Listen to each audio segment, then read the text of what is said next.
Welcome back, everyone. We're diving deep today into a really interesting book on marriage and love. Oh, yeah. It's called Marriage Medicine by Friesen U.S. And it's got a unique take, I'd say, on relationships. Oh, interesting. Marriage medicine. I like that. Yeah, you ready to explore this a little bit? Absolutely. I'm intrigued. What caught my eye was how this book compares marriage to like a living thing. Okay. Almost like it needs this constant care and specific medicine to really thrive. I see. It's not your typical relationship advice book. Right. Like, I'm so used to seeing books about communication or resolving conflicts, the usual stuff. But this whole medicine analogy, well, that just hooked me. Yeah, no, I get it. It definitely grabs your attention. So where does Izez even start with this whole idea? Well, he jumps right in with a bold statement saying marriage is actually, get this, God's force on earth. God's force. Okay, I'm listening. Yeah, he argues that it works through families to kind of shape the world around us. He pulls examples from Genesis to argue that marriage wasn't just, tacked on later. Interesting. He says it actually came before sin, making it a core part of God's plan from the very beginning. Hold on. God's force on earth. That's a pretty powerful image. Yeah. What exactly does he mean by that? Is he saying there's like some supernatural energy flowing through these marriages? Well, Esaias really dives into those big spiritual ideas, He even brings up the example of Jesus being born into a legally married family. I mean, think about it. Even Jesus, who came to save the world, right, was born into this specific family structure. Esaias uses this to underline just how vital marriage is in God's plan. That makes you reconsider marriage, doesn't it? It becomes a lot bigger than just two people trying to find happiness together. It's like this building block for something way more significant. Exactly. And that leads us to another really interesting concept Esaias talks about, the dual nature of humans. Okay.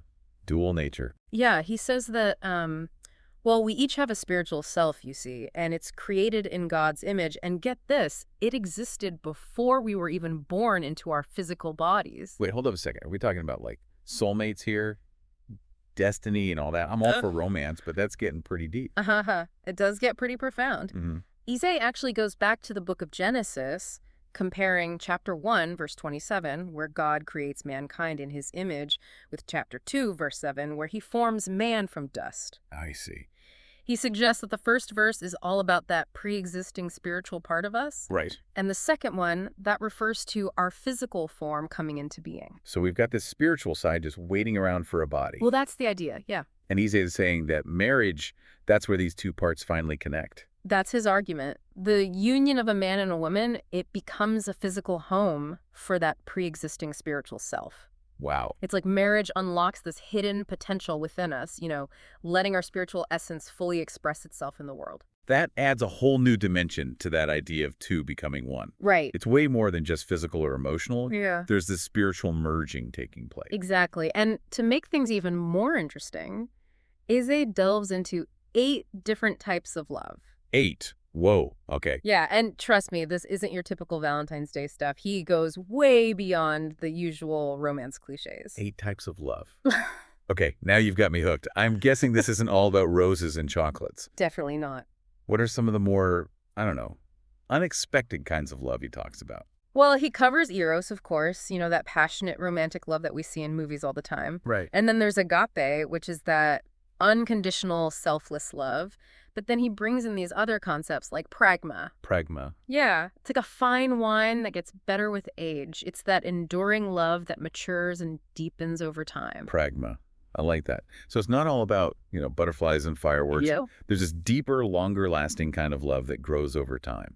Exactly. And then there's ludus, which is a bit more playful, almost flirtatious. Wait, playful love. So you're telling me that those little flirty moments, keeping that spark alive, those are actually important in a marriage. That's what Arizé argues, yes. And it's not just about goofing off either. Okay. He says that ludus actually helps couples maintain a lighthearted connection, reminding them of the joy they find in each other, even when things get tough. I love that. It's like this little reminder of why you fell in love in the first place. Right.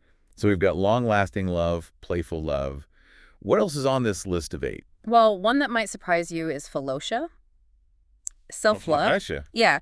Arizai argues that you can't truly love another person fully until you learn to love and accept yourself first. Philotia. I've never heard it called that before. But it makes total sense, right? You can't pour from an empty cup. Exactly. And what's fascinating is how he connects all these different types of love back to marriage. It really makes you think.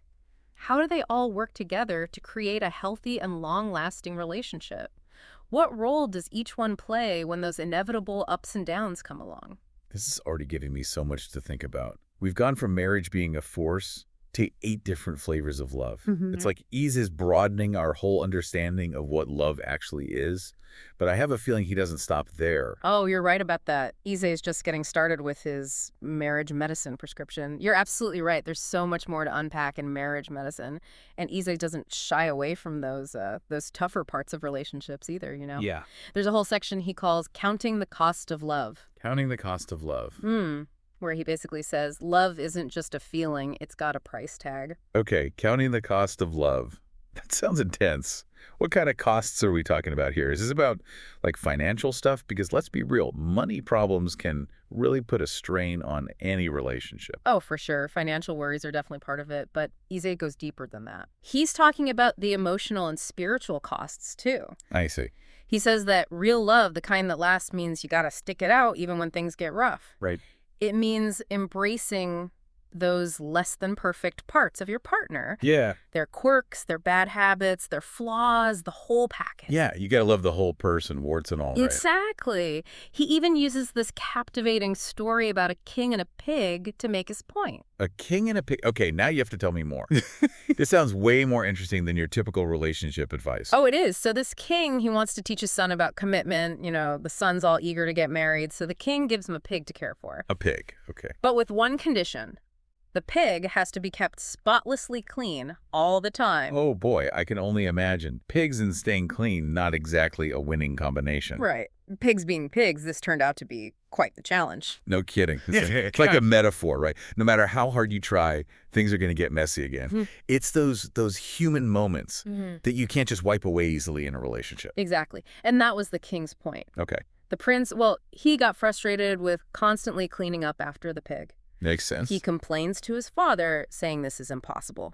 Yeah, I bet he did. But the king used the whole situation as a teaching moment. I see. What did he say? He basically said, look, if you can't even handle taking care of this pig, how do you expect to handle the complexities of marriage? That's such a good analogy. It makes you think, doesn't it? Have you ever felt like you're constantly cleaning up after someone in a relationship? You know, metaphorically speaking. All the time. It really highlights how crucial patience and perseverance are. Yeah. They're not glamorous, but they're essential for a relationship to last. It really does. An essay builds on this by saying it's not just about age, it's about maturity. Right. He even uses this term, adult teenagers. Adult teenagers. To describe people who might be, you know, adults on paper, but haven't quite developed the emotional maturity for a serious relationship. Adult teenagers. Ouch. I know a few people who might fit that description. But seriously, maturity over age, that makes a lot of sense. You can be all grown up and still not have those essential relationship skills. Absolutely. And Aze's point is that you really need to understand the true cost of love before jumping into marriage. The sacrifices, the compromises, that unwavering dedication. Exactly. And that brings us to another major theme. The bitter truth and sweet lies. vs. Sweet lies. Honesty seems to be a big part of this marriage medicine. But sweet lies, what are those? Are we talking about like those white lies you tell to spare someone's feelings? Or is it something deeper? Aze goes way beyond that. He tackles those sneaky lies that can poison a relationship, secrets, deception, that kind of thing. He also talks about those lies we tell ourselves. Self-deception. Exactly, those things we cling to avoid facing reality, like believing that, oh, money or good looks will automatically make you happy in a marriage. Right. It's not just about being truthful with your partner. It's about being honest with yourself, too, right? Facing those hard truths head on. You got it. And he uses some really powerful stories to get this point across. Like, he talks about this woman who kept a huge secret from her husband for 25 years. 25 years. Wow, that's a long time. What was the secret? She owned the house they were living in. She hid that for 25 years. Why would she do that? That's the question, isn't it? Isaiah doesn't give us all the answers, but he makes us think about the reasons behind those kinds of deceptions. Yeah. Was it about control, fear of being vulnerable? Makes you wonder about how complex we are as humans. It does. And how those hidden truths can impact relationships. It really does make you think. Even those seemingly small secrets can create these huge rifts. Absolutely. And Isaiah also talks about how gifts and even sex can be used deceptively. How so? They can create a false sense of obligation, which can lead to heartbreak down the road. That's a tough but important point. Yeah. It's easy to get caught up in those grand gestures, but Ezzy's reminding us to look deeper. Yeah. Is it truly about love and care, or is there another motive? Right. Real love can't be bought or forced. It has to be freely given, right? Yeah. Built on respect and understanding. Exactly. This is so eye-opening, isn't it? It feels like Ezes is giving us a whole new way to understand love and marriage. Totally. We've gone from this idea of marriage as a powerful force to the many different types of love, the cost of commitment, and the dangers of deception. That's a lot to take in. It is. This deep dive has been so insightful. But there's still more marriage medicine to explore, right? There is. And, something I keep thinking about is those couples from, older generations, the ones who seem to, always stay together no matter what. Yeah. Often they had arranged marriages and everything. Was it all just societal pressure that kept them going? Or was there some secret ingredient they had that we're missing today? That's a fantastic question, and it's one Ezes tackles head-on in the book. Okay, good. What's the answer? Well, his answer is surprisingly simple, but it really makes you think. All right, I'm intrigued. Lay it on me. He says those couples lasted because they loved the person they married, not just married the person they loved. Whoa, okay, there's a big difference there. Right. So it's not about chasing those initial sparks, that instant connection. Not necessarily, no. It's more about actively choosing to cultivate love over time, even if it wasn't, love at first sight. Exactly. Edith suggests that this mindset shift is key. It means we stop expecting love to just magically appear, like in a fairy tale. Yeah, fairy tales are great, but real life's a little different. For sure. Instead, we become active participants in our marriages, We intentionally choose to nurture and build that love day after day, year after year. It's like we become gardeners tending to this precious plant. I Right? love that analogy. Instead of just hoping it'll somehow survive on its own. That's a great way to put it. And this leads to another interesting idea Eli's brings up, grooming your bride. Okay, hold on a sec. Grooming your bride. I know. The term sounds a bit intense. A little bit, yeah. Especially these days. But before you jump to conclusions, Eze is very clear this isn't about, control or those outdated gender roles. Okay, good. I'm listening.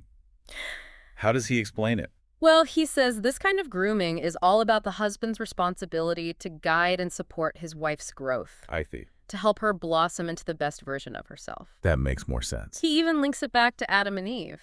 Oh, how so? He argues that Adam didn't really groom Eve in a spiritual and emotional sense, Interesting. and that, that created an opening for temptation and all the trouble that followed. That's a fascinating perspective on that story. Yeah. Makes you think about how crucial it is to be invested in your partner's growth, right? It does. It's about helping each other thrive as individuals within the relationship. It's a two-way street, though, right? Absolutely. As is very clear about that. He points out that women have this multiplying nature. Multiplying nature. Yeah, whatever you put into the relationship, be it love, respect, negativity even, it'll be multiplied back to you. Wow, that's powerful. Right. It reminds us that we have this amazing ability to shape the dynamic of our marriage. Through our actions and intentions. Exactly. And that brings us to the last piece of Ise's marriage medicine, the lifeline of communication. Communication had to be in there somewhere.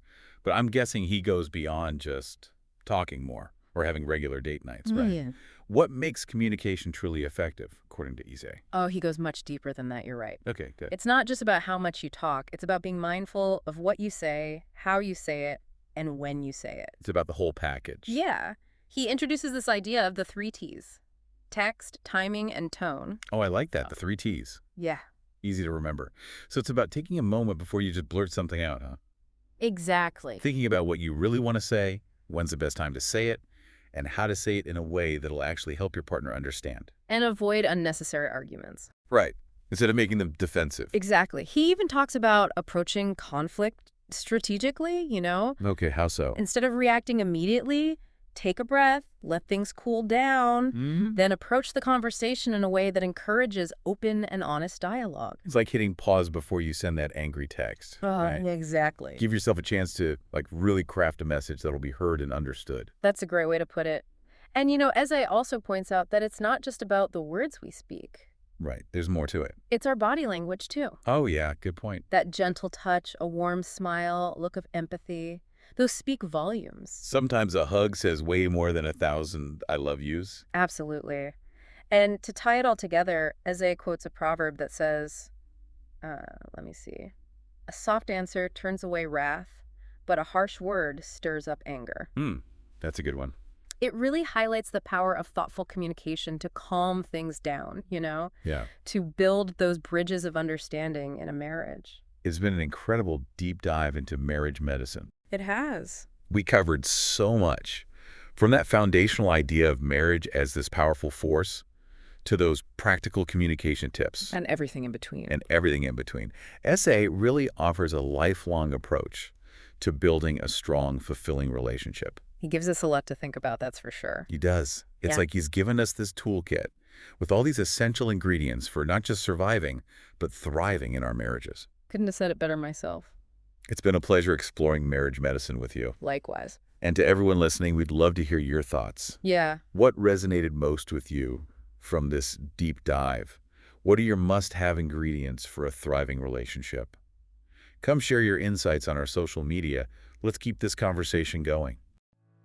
Like, subscribe, and click on the notification bell. Thank you.